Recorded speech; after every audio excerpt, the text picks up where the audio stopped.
la suite, j'avais une question sur une grille que je présente souvent, qui provient de Jean Donaldson sur la méthodologie au niveau de l'entraînement.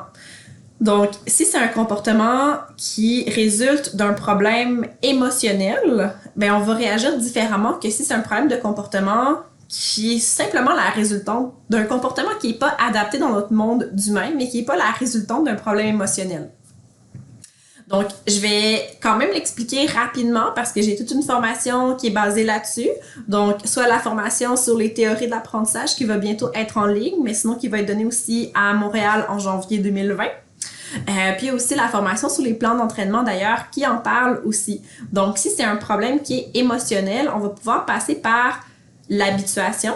Donc, en premier temps, c'est un problème qui est très léger. Donc, l'habituation, c'est simplement la présentation du stimulus à sa valeur maximale. Donc, par exemple, juste à côté de moi en ce moment, je vais pas vous le montrer pour pas tout défaire mon beau setting, mais j'ai un humidificateur d'air. Donc, par exemple, si j'étais effrayée par l'humidificateur d'air, ben, qu'est-ce qu'on pourrait faire? C'est simplement le laisser dans l'environnement.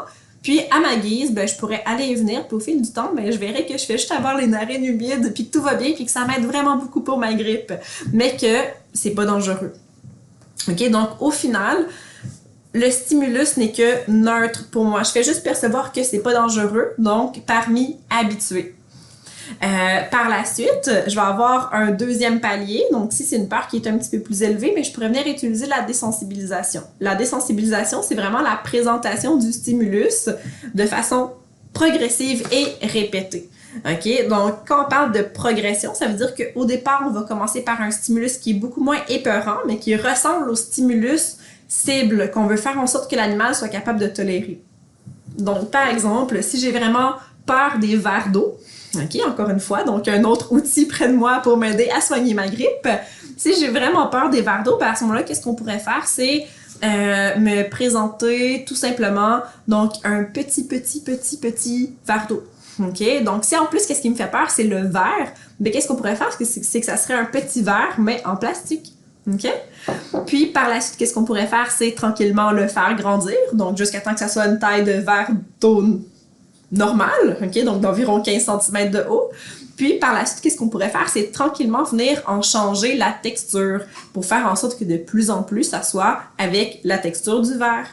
Puis, en même temps, qu'est-ce qu'on pourrait faire aussi? C'est venir jouer avec la distance. C'est sûr que plus le verre est loin de moi, moins c'est épeurant. Et plus il est proche de moi, plus c'est épeurant. Donc, à ce moment-là, on pourrait commencer par le verre en verre, mais qui serait très loin, donc à 2 mètres. Puis, progressivement, au fil des expositions, le rapprocher jusqu'à la distance qui est désirée pour l'exercice. Puis, par la suite, on a la technique du contre-conditionnement classique. Donc, ici, qu'est-ce qu'on fait? C'est qu'on vient contrer un conditionnement qui existe déjà actuellement. Donc, par exemple, ça pourrait être moi, justement, qui ai peur de mon verre d'eau, mais chaque fois qu'on me montrait le verre d'eau, okay, le stimulus actuel du verre en verre, donc, chaque fois qu'on me montrerait le verre d'eau, qu'est-ce qu'on viendrait faire par la suite? C'est donc me donner 100 $. Donc, je te montre le verre d'eau, puis quelques secondes plus tard, ton portefeuille se remplit, tu as 100 $ de plus. Je te montre le verre d'eau, 100 $ de plus. Puis moi, tout ce que je fais, c'est regarder la pile d'argent qui n'arrête pas de s'accumuler. Donc, ça me rend de plus en plus heureuse. Donc, quand on me présente un verre d'eau, je me dis « je suis plus riche de 100 $. Donc, au final, ça vient changer mon émotion par rapport au verre d'eau.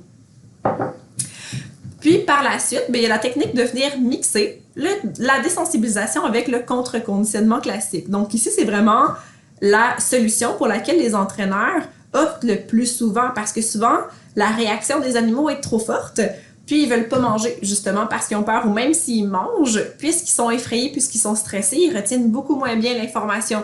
Donc, souvent, on va venir mélanger désensibilisation et contre-conditionnement pour permettre à l'animal de mieux apprendre, pour que ça soit plus éthique aussi au niveau de l'apprentissage, c'est-à-dire qu'on ne met pas l'animal en situation d'échec, dans une situation qui le stresse ou peu importe.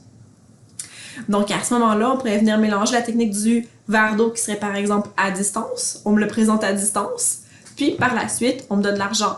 Puis du moment où on voit que lorsque je vois le verre d'eau que je suis super heureuse parce que je sais que je vais avoir plus d'argent, ben on peut commencer à le rapprocher un peu plus et par la suite, encore une fois, me donner de l'argent. Donc ici, on vient mélanger le principe de désensibilisation avec le principe de contre-conditionnement classique. Quand on parle de contre-conditionnement, on parle de venir contrer un conditionnement qui est déjà existant. Puis par la suite, on aurait notre dernier palier d'intervention pour les problèmes émotionnels qui serait la médication, plus la désensibilisation, plus le contre-conditionnement classique. Donc à ce moment-là, la médication, ce qu'elle va nous permettre de venir faire, c'est d'amener l'animal à un niveau de stabilité émotionnelle, de réduction du stress, qui va faire en sorte qu'il va être en capacité de mieux apprendre. Parce qu'un animal qui est continuellement stressé, ou bien que peu importe à quelle distance ou sous quelle forme on lui présente un verre d'eau, qui a tout de suite peur, qui se fait pipi dessus, puis qui veut juste mourir, ben on n'a pas de point de départ pour pouvoir l'entraîner. Puis ça, c'est quelque chose qui est très fréquent justement dans les problèmes de peur. Donc à ce moment-là, on n'a pas le choix d'avoir quelque chose pour venir nous aider, puis la médication, ben au lieu de venir jouer sur l'environnement, parce que de façon générale, ce qu'on fait en tant qu'entraîneur, c'est de venir jouer sur l'environnement, soit les conséquences ou les punitions qui maintiennent les comportements ou les associations, ou bien qu'est-ce qui est présenté à l'animal au niveau de l'environnement. Donc ici, on va venir jouer en quelque sorte dans l'animal. Donc on va venir changer le cocktail chimique dans son cerveau pour faire en sorte qu'il soit plus réceptif, justement. Donc la médication, ça peut être à court terme, ça peut être à moyen terme et ça peut aussi être à long terme. Puis à ce niveau-là, c'est toujours des vétérinaires qui vont pouvoir vous conseiller. Puis par la suite, au niveau des comportements que on pourrait dire non adaptés, ok, qui sont souvent très adaptés parce que les chiens sont des chiens, donc c'est normal qu'ils creusent, qu'ils sautent sur les gens, qu'ils aboient, peu importe c'est quoi la raison. Donc c'est des comportements qui sont très adaptés pour les chiens, mais qui sont juste pas adaptés pour nous les humains. Donc moi je trouve que c'est important de venir les spécifier.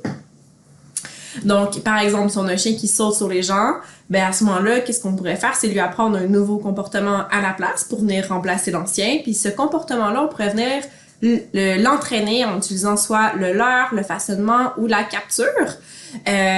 Puis aussi, qu'est-ce qu'on pourrait venir faire? C'est utiliser la punition négative. Donc à ce moment-là, qu'est-ce qu'on va faire? C'est du moment où l'animal produit le comportement qui est non désiré, on va venir retirer souvent la chose qu'il voulait en produisant ce comportement-là. Donc, par exemple, si le chien saute sur nous, ben, qu'est-ce qu'on peut faire? C'est se retirer tout simplement. Si le chien, par exemple, je sais pas moi, saute sur les comptoirs, ben, on pourrait lui aussi le retirer. Donc, à ce moment-là, qu'est-ce qui est vraiment important de comprendre, c'est que c'est toujours important d'apprendre au préalable à l'animal qu'est-ce qui est désiré comme réponse. Parce que sinon, ben, la punition seule risque de pas fonctionner. Elle pourrait fonctionner, mais après beaucoup de répétitions et après beaucoup de frustration de part et d'autre, autant au niveau du chien qu'au niveau du propriétaire. Donc, à ce moment-là, qu'est-ce que je pourrais faire? Si j'ai un chien qui saute sur moi, ben, je pourrais préalablement lui apprendre. Personnellement, j'aime vraiment pas beaucoup le comportement assis. C'est souvent qu'est-ce qu'on donne comme exemple, mais dans les faits, j'aime pas beaucoup ce comportement-là. Je pourrais lui apprendre, par exemple, à aller chercher un objet. Donc, c'est souvent un comportement qui leur permet de passer leur surexcitation, puis de faire autre chose à la place. Donc, je pourrais lui apprendre à aller chercher un objet, aller chercher une boule avec des récompenses, puis s'occuper avec ça. Donc, à ce moment-là, ça me permettrait de venir changer le comportement. Donc, dans le jargon d'entraîneur, dans le jargon au niveau de la modification comportementale, on va appeler ça un contre-conditionnement opérant. Donc, c'est vraiment en opposition au conditionnement classique où on vient changer l'émotion.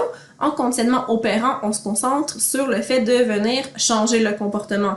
Puis ici, qu'est-ce que je viendrais utiliser? Ben à ce moment-là, c'est le renforcement positif, soit avec le leurre, le façonnement ou la capture, qui sont 3 techniques d'entraînement qui sont distinctes.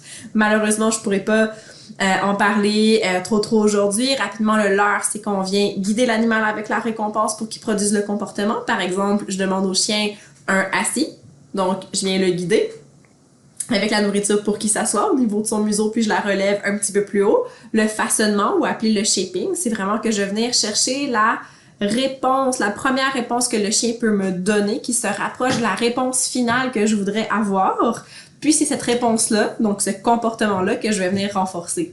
Par exemple, je veux apprendre un chien un rappel, ben dès qu'il est à 100 mètres, puis qu'il fait un pas vers moi, ben à ce moment-là, je pourrais lui lancer une récompense, par exemple. Puis par exemple, peu à peu, au fur et à mesure qu'il se rapproche de moi, ben à ce moment-là, je vais continuer à le renforcer. Puisqu'il y aurait une notion de progression, qu'il y aurait une notion que je lui ai pas montré le renforcement au préalable, ça entrerait dans la catégorie du façonnement ou du shaping. Puis sinon, il y a aussi la technique de la capture. La capture, c'est que le comportement se présente directement devant nous, puis qu'est-ce qu'on va faire, c'est le marquer et le récompenser ou tout simplement le récompenser. Par exemple, donc, ce que je pourrais faire pour apprendre à un chien à s'asseoir devant la porte et ne pas sortir, c'est tout simplement quand je m'approche de la porte, le chien est super excité, donc il saute sur la porte, il fait plein de trucs.